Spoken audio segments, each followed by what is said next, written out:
em São Miguel do Iguaçu, 7 horas com 35 minutinhos. Excelente quinta-feira para você que está acompanhando o nosso Jornal da Manhã. Estamos recebendo aqui nos nossos estúdios a secretária de Assistência Social, Adriana da Silva Mota, e também a chefe de divisão do CREAS, Angélica Monsani. Assuntos em destaque. A próxima data, 18 de maio, e também, claro, é a eleição dos novos conselheiros tutelares aqui do nosso município. Olha, o governo municipal de São Miguel do Iguaçu publicou na última semana no Diário Oficial Eletrônico o edital de abertura do processo para a escolha desses novos membros do Conselho Tutelar para o quadriênio, do ano que vem, 2024 até 2028. Os interessados deverão se candidatar e podem realizar a inscrição através do site da UniOeste, que é responsável pelo processo até o dia 29 de maio agora. Para explicar um pouquinho mais sobre isso, estamos recebendo então a secretária de Assistência Social, Adriana da Silva Mota. Bom dia, Adriana, seja bem-vinda, tudo bem? Bom dia, Luciane, tudo bem? Bom dia aos ouvintes da Rádio Jornal, bom dia, Angélica. Que bom, prazer estar aqui novamente. Com certeza, o prazer é nosso, ainda mais para falar de um assunto tão importante, que é a eleição dos conselheiros tutelares. Eu gostaria que você explicasse, Adriana, como é que vai funcionar esse processo de seleção aí dos conselheiros tutelares? De fato, quem pode se candidatar? Quais são as principais exigências para assumir essa função? Lu, como você falou ali, as inscrições começaram já agora dia 2 de maio e vai até o dia 29. Então, é só esse mês as inscrições. Então, é importante que as pessoas entram lá no nosso site, leiam o edital e se inscrevam, se tiverem interesse, se inscrevam. Porque muitas vezes, como a eleição é só em outubro, as pessoas acham que tem todo aquele tempo para se inscrever. Mas não, é só até agora, dia 29 de maio. Porque depois tem todo um processo de olhar, fazer aquele levantamento de toda a documentação dos inscritos, As pessoas têm que residir no município, no mínimo aí de 2 anos, tem que ter 21 anos de idade, E que já tem que já trabalharam com criança, isso é muito importante, criança e adolescente. Perfeito. Então, Adriana, e quantas vagas estão sendo disponibilizadas agora nessa eleição? Quantos conselheiros serão eleitos? São 5 vagas. 5 vagas 5 disponíveis. Conselheiros. E tem suplentes também, nesse caso? Sim, ficam suplentes também. Perfeitamente. E olha, além disso, o que a gente pode destacar em relação a essa eleição que vai acontecer em outubro. As inscrições, elas se encerram agora, dia 29 de maio, Isso. Mas a eleição oficialmente vai acontecer em outubro. Qual que é a data dessa eleição, Adriana? A data é dia 1º de outubro. Dia 1º de Isso. outubro, Vai acontecer a eleição desses 5 membros do Conselho Tutelar e a posse deles. Quando que realmente vai ser oficializada? Fica para o ano que vem. O ano que vem. Janeiro. E o mandato deles é para 4 anos. Isso. Inicia mandato para 4 anos. Já em janeiro de 2024 e se estende até o ano de 2028. Perfeitamente. E qual que é o papel do Conselho Tutelar aqui na nossa sociedade? Qual que é realmente a função de um conselheiro tutelar, Adriana? Luciane, o conselheiro, a função, o papel dele, ele é muito importante no município. É muito importante para nós, Secretaria de Assistência Social. Trabalham em conjunto, Isso, com a gente Secretaria. trabalha em conjunto com o CREAS, que eles trabalham com criança e adolescente, com denúncias de agressão. Então, assim, o conselho, ele é muito importante no município. Muito importante, ele é um elo entre Secretaria de Assistência Social, entre o CREAS, entre promotoria, Ministério Público, juíza.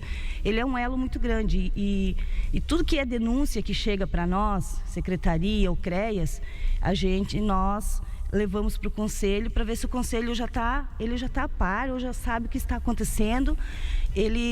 Tudo que é denúncia que chega em alguma escola, com o professor vê algo que está acontecendo com uma criança, eles chamam o Conselho Tutelar. É o Conselho Tutelar propriamente que faz, digamos, essa prévia investigação Exato. dos fatos. Sim. E daí encaminha para as autoridades competentes. Sim.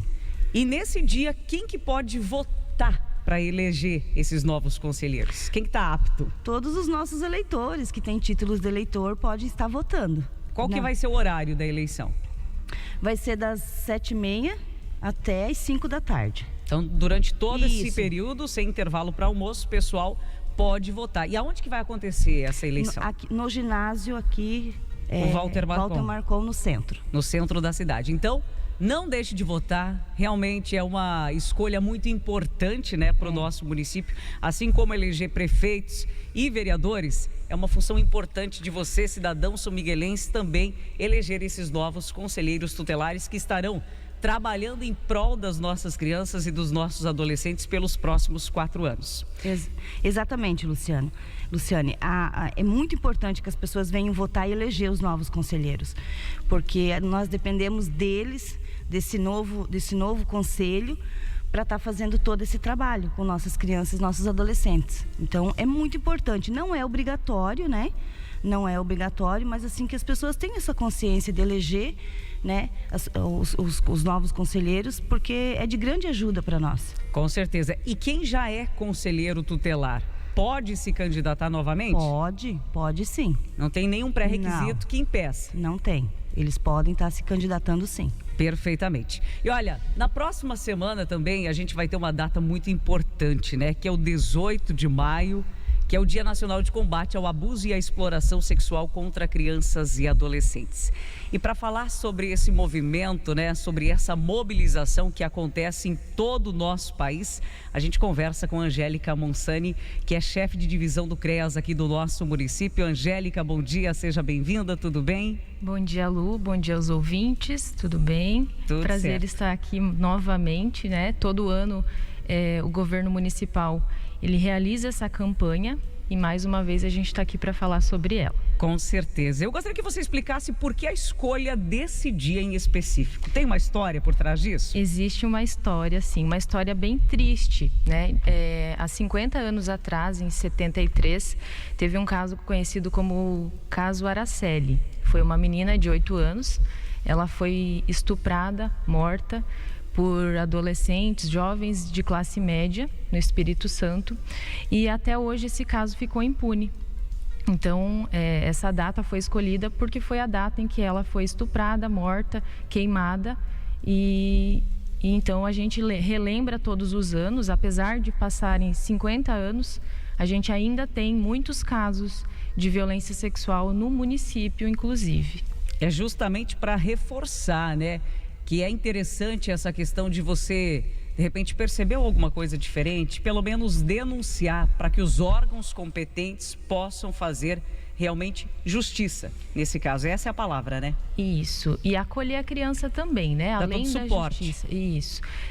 Qualquer suspeita a gente precisa denunciar. Ah, mas eu não tenho certeza. Não importa, você tem que denunciar. É um dever de todos, é um dever do professor, do profissional, do vizinho, da sociedade. Como um todo, né? Isso. E o objetivo principal justamente é mobilizar a sociedade para a importância, né, desse momento, desse fato de fazer realmente a denúncia. O que vai acontecer aqui especificamente no nosso município nesse dia, Angélica? Então, a gente começou já no dia 9 com uma capacitação para os profissionais que atendem criança, que atuam com criança. No dia 9 a gente teve o Instituto Inocência com uma palestra no município. E no dia 18 a gente vai ter uma releitura de um teatro. Vai ser uma releitura do Mágico de Oz, voltado para crianças de 4 a 11 anos no município. A gente vai ter também panfletagem.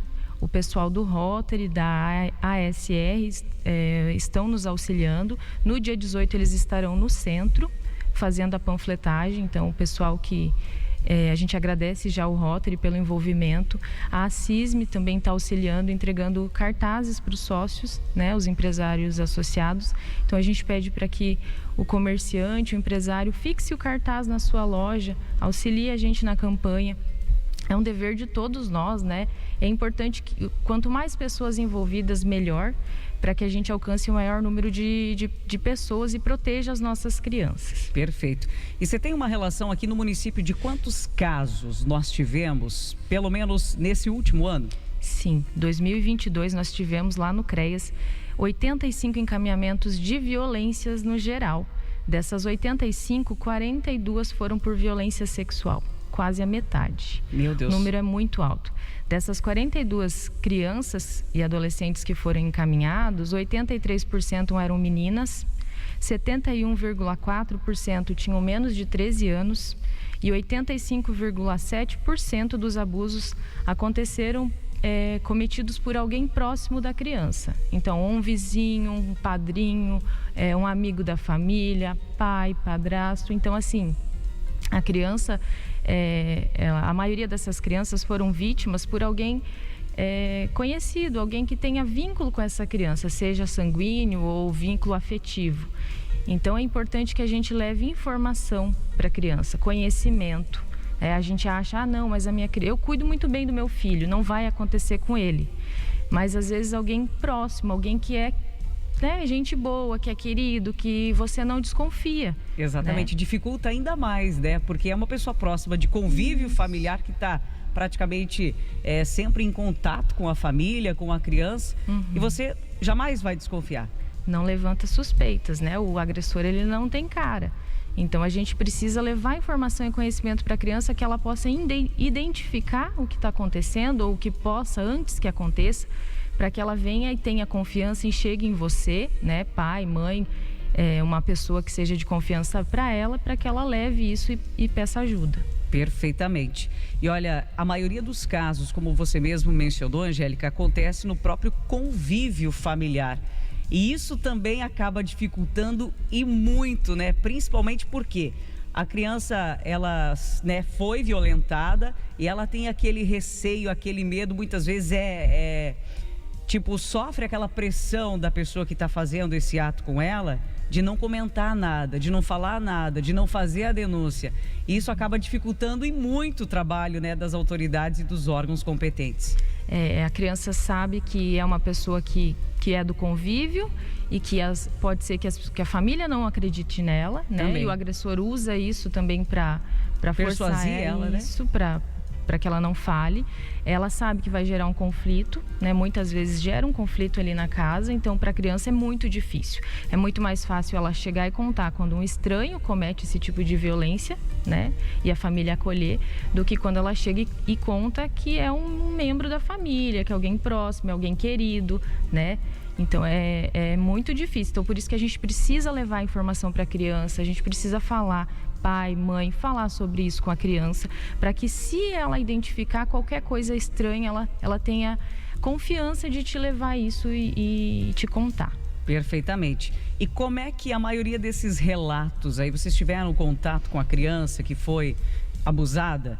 Como é que acontece o relato dessa criança para vocês? Assim, como que funciona no nosso município o fluxo? A criança, normalmente, muitas vezes ela relata na escola, né? Ou a professora percebe alguma mudança de comportamento, ou ela conta para alguém na escola, uma pessoa que ela tenha confiança. A escola, quando acontece na escola, a escola comunica o conselho tutelar, né? E aí entra o conselho. Sim, muito importante. A importância.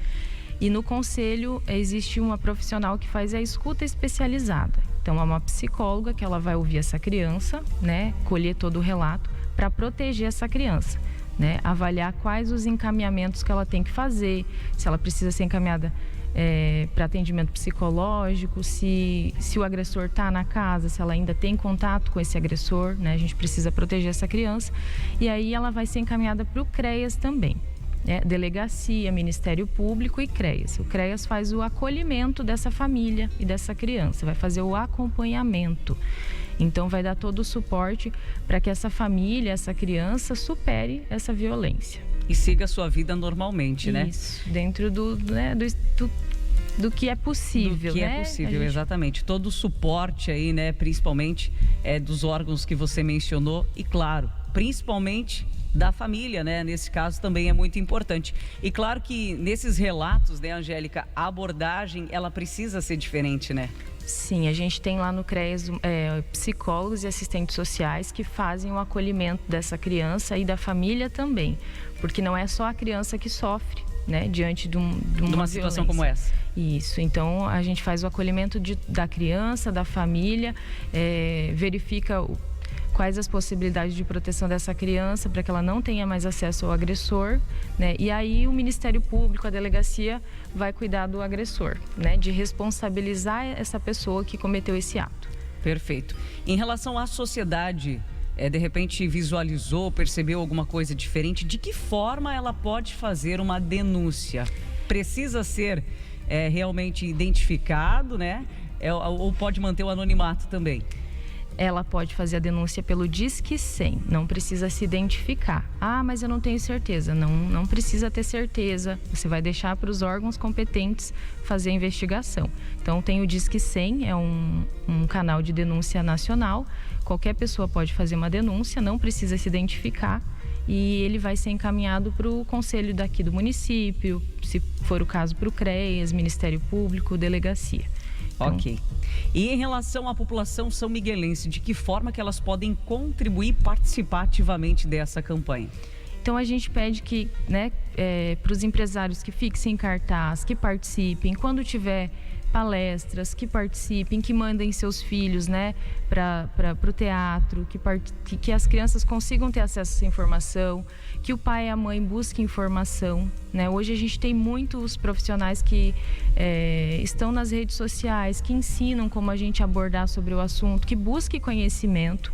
Não basta a gente ficar só no que a gente já sabe, a gente tem que buscar conhecimento em relação a isso para levar para as nossas crianças em casa também. Perfeitamente. Em relação ao pai e à mãe, principalmente, dialogar com essa criança, tentar descobrir através de uma abordagem, não tão incisiva, mas para que ela se abra, de repente, para contar algum fato que aconteceu, porque a violência em si não é só o ato, É muitas outras coisas que envolvem. É importante a gente estar atento a tudo isso. Isso, não é só um estupro de vulnerável. Quando a gente fala em violência sexual, são carícias, conteúdo inadequado para a idade. Então hoje a gente tem o WhatsApp, tem redes sociais, muitas crianças com idade aí que não tendo acesso à informação inadequada, A gente precisa estar atento a isso também.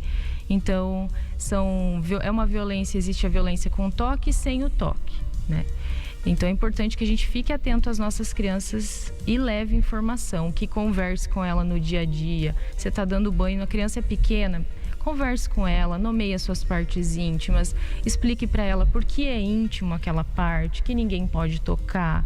São coisas sutis, assim, que você vai levando um conhecimento para a criança simples no dia a dia. Exatamente, que faz toda a diferença. Faz. Então tá bom, Angélica Monsani, chefe de divisão do CREAS, participando conosco e falando desse momento tão importante que é o dia 18 de maio, que vai acontecer na próxima semana, na quinta-feira. Então você também faça a sua parte.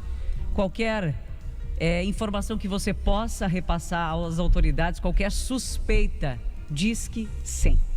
Isso, Disque 100. A gente conta com a colaboração de todos para uma sociedade melhor. Com certeza. Muito obrigada pela sua participação, pelas suas informações, Angélica, e um ótimo dia. Obrigada, Lu. Obrigada aos ouvintes. Agradecemos também a presença e a participação da secretária de Assistência Social, Adriana da Silva Mota, falando dessa eleição dos conselhos tutelares e os conselheiros que serão eleitos aqui no nosso município também em outubro, a partir do dia 1º. Muito obrigada pela sua presença e pelas informações.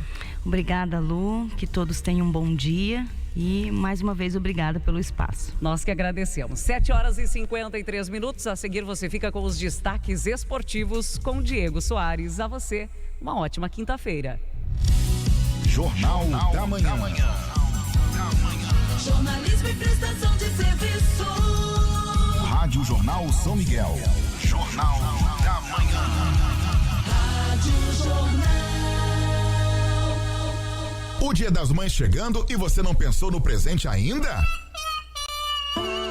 A Rádio Jornal São Miguel vai cuidar do presente, levar pra ela e ainda dizer que foi você. Prepare-se para a promoção Mãe Feliz é na Rádio Jornal. Feliz é na Rádio Jornal, onde você vai concorrer a prêmios como uma chaleira elétrica da Nacional Móveis, uma carga de gás de cozinha do Rodrigo Gás e um kit do Boticário. E o mais legal, a entrega é direto na casa da sua mãe.